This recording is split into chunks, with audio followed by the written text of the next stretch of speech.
নতুন মোড়কে ফিরছে কি আওয়ামী লীগ? রিফাইন্ড আওয়ামী লীগের নেতৃত্বে থাকবেন কারা? শেখ হাসিনাকে মাইনাস করে কার আদর্শ বয়ান করবেন নতুন সভাপতি? আওয়ামী লীগের এই পুনর্বাসনে রাজনৈতিক দলগুলোর সঙ্গে সমঝোতা করছেই বা কারা? সমঝোতাকে ঘিরে আসন ভাগাভাগির প্রস্তাবে কতটুকু সাড়া দিল নতুন দল এনসিপি? এমন নানা বিষয় সামনে এনেছেন পার্টির দক্ষিণাঞ্চলের সংগঠক হাসনাত আব্দুল্লাহ। 20 মার্চ রাতে নিজের ভেরিফাইড ফেসবুকে দীর্ঘ পোস্টটি দেন হাসনাত। এই পোস্ট দেওয়ার ফলে তিনি বিপদে পড়তে পারেন বলে শঙ্কাও প্রকাশ করেন। তবে আওয়ামী লীগ নিষিদ্ধের প্রশ্নে কোনো ছাড় দেয়া হবে না বলে সাফ জানিয়ে দেন হাসনাত।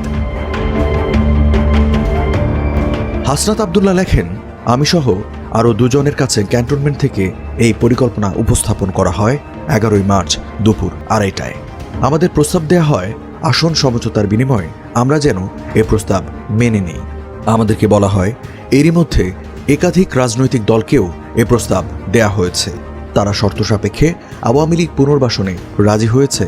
একটি বিরোধী দল থাকার চেয়ে একটি দুর্বল আওয়ামী লীগ সহ একাধিক বিরোধী দল থাকা নাকি ভালো। ফলশ্রুতিতে আপনারা দেখবেন গত 2 দিন গণমাধ্যমে আওয়ামী লীগের পক্ষে একাধিক রাজনীতিবিদ বয়ান দেয়া শুরু করেছেন।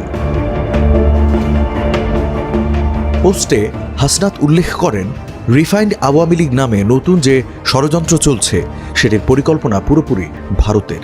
সাবের হোসেন চৌধুরী, শিরিন শারমিন চৌধুরী ও ফজলে নূর তাপসকে সামনে রেখে সাজানো হচ্ছে এই পরিকল্পনা।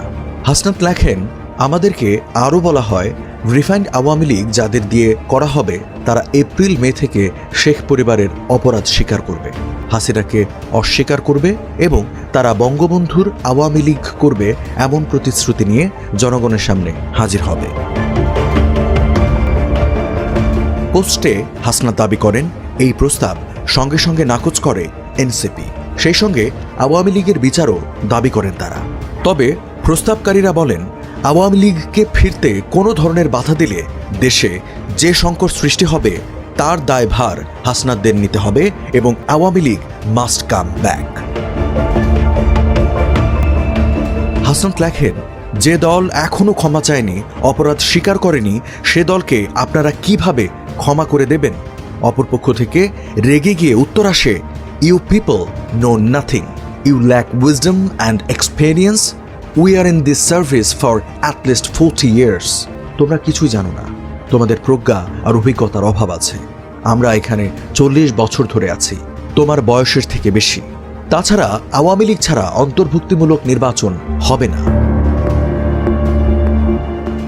তিনি আরও লেখেন, এর উত্তরে বলি আওয়ামী লীগের সঙ্গে কোনো ইনক্লুসিভিটি হতে পারে না।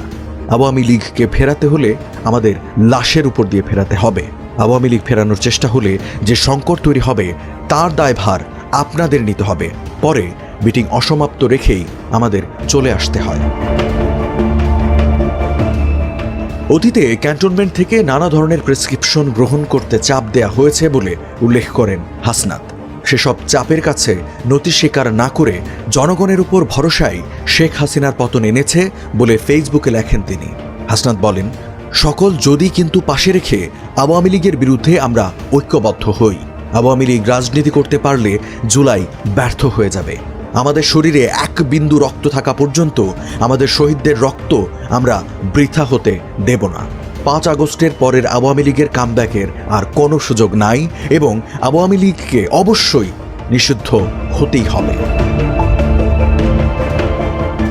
এর আগের একটি পোস্টে অন্তর্বর্তী সরকারের উপদেষ্টা ডক্টর ইউনূসকে উদ্দেশ্য করে একটি বার্তা দেন হাসনাত। তিনি লেখেন, ডক্টর ইউনূস, আওয়ামী লীগ 5 আগস্টে নিষিদ্ধ হয়ে গেছে। উত্তরপাড়া ও ভারতের প্রেসক্রিপশনে আওয়ামী লীগের চ্যাপ্টার ওপেন করার চেষ্টা করে লাভ নেই।